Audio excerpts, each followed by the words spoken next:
रामेश्वरम ज्योतिर्लिंग। स्थान रामनाथ स्वामी मंदिर। राज्य तमिलनाडु। कथा। भगवान राम ने लंका जाने से पहले यहाँ शिवलिंग स्थापित कर पूजा की थी। रामेश्वरम तमिलनाडु का एक पवित्र शहर है।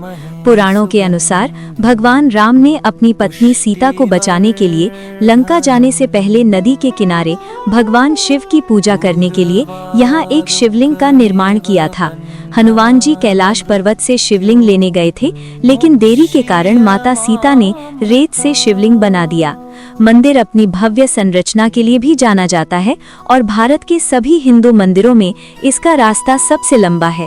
इस शिवलिंग को रामनाथ स्वामी कहा जाता है, जो भारत के 12 ज्योतिर्लिंगों में से एक है और 4 धाम तीर्थ यात्रा का हिस्सा है। स्थान रामेश्वरम तमिलनाडु। समय सुबह 5 बजे से रात 9 बजे तक। मुख्य आकर्षण अग्नि तीर्थम और मंदिर का पौराणिक मार्ग। कैसे पहुँचे? सड़क मार्ग मदुरई और चेन्नई से जुड़ा हुआ। रेल मार्ग Rameswaram railway station, station code RMM, जो 1.8 किलोमीटर दूर है। हवाई मार्ग मदुरई हवाई अड्डा IXM 170 किलोमीटर दूर है। घूमने का सबसे अच्छा समय अक्टूबर से अप्रैल। आसपास के आकर्षण धनुषकोडी, अग्नि तीर्थम, एडम्स ब्रिज। इस ज्योतिर्लिंग की स्थापना भगवान श्री रामचंद्र जी ने की थी। स्कंद पुराण में इसकी महिमा विस्तार से वर्णित है। इसके विषय में ये कथा कही जाती है। जब भगवान श्री राम जी लंका कर चढ़ाई करने के लिए जा रहे थे, तब इसी स्थान पर उन्होंने समुद्र की बालू से शिवलिंग बनाकर उसका पूजन किया था। ऐसा भी कहा जाता है कि इस स्थान पर ठहरकर भगवान राम जल पी रहे थे कि आकाशवाणी हुई कि मेरी पूजा किए बिना ही जल पीते हो। इस वाणी को सुनकर भगवान श्री राम ने बालू से शिवलिंग बनाकर उसकी पूजा की तथा भगवान शिव से रावण पर विजय प्राप्त करने का वर मांगा। उन्होंने प्रसन्नता के साथ ये वर भगवान श्री राम को दे दिया। भगवान शिव ने लोक कल्याणार्थ ज्योतिर्लिंग के रूप में वहां निवास करने की सबकी प्रार्थना स्वीकार कर ली।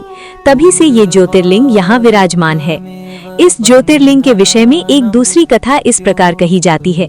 जब भगवान श्री राम रावण का वध करके लौट रहे थे, तब उन्होंने अपना पहला पड़ाव समुद्र के उस पार गंधमादन पर्वत पर डाला था। वहां बहुत से ऋषि और मुनिगण भगवान श्री राम दर्शन के लिए उनके पास आए थे। उन सभी का आदर सत्कार करते हुए भगवान राम ने उनसे कहा कि पुलस्त्य के वंशज रावण का वध करने के कारण मुझ पर ब्रह्म हत्या का पाप लग गया है। आप लोग मुझे इससे निवृत्ति का कोई उपाय बताइए। ये बात सुनकर वहां उपस्थित सारे ऋषि मुनियों ने एक स्वर से कहा कि आप यहाँ शिवलिंग की स्थापना कीजिए, इससे आप ब्रह्म हत्या के पाप से छुटकारा पा जाएंगे। भगवान श्री राम ने उनकी ये बात स्वीकार कर ली और हनुमान जी को कैलाश पर्वत जाकर वहां से शिवलिंग लाने का आदेश दिया। हनुमान जी तत्काल ही वहां जा पहुंचे, किंतु उन्हें उस समय वहां भगवान शिव का दर्शन नहीं हुआ। अतः वे उनका दर्शन प्राप्त करने के लिए वहीं बैठकर तपस्या करने लगे। कुछ काल पश्चात शिव जी के दर्शन प्राप्त कर हनुमान जी शिवलिंग लेकर लौटे, किंतु तब तक शुभ मुहूर्त बीत जाने की आशंका से यहाँ सीता जी द्वारा लिंग की स्थापना का कार्य कराया जा चुका था। हनुमान जी को ये सब देखकर बहुत दुख हुआ। उन्होंने अपनी व्यथा भगवान श्री राम से कह सुनाई। भगवान ने पहले ही लिंग स्थापित किए जाने का कारण हनुमान जी को बताते हुए कहा कि यदि तुम चाहो तो इस लिंग को यहाँ से उखाड़कर हटा दो।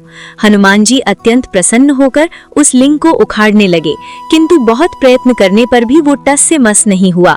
अंत में उन्होंने उस शिवलिंग को अपनी पूंछ में लपेटकर उखाड़ने का प्रयत्न किया, फिर भी वो ज्यों का त्यों अडिग बना रहा।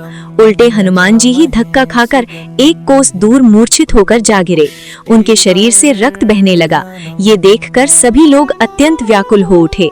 माता सीता जी पुत्र से भी प्यारे अपने हनुमान के शरीर पर हाथ फेरती हुई विलाप करने लगी।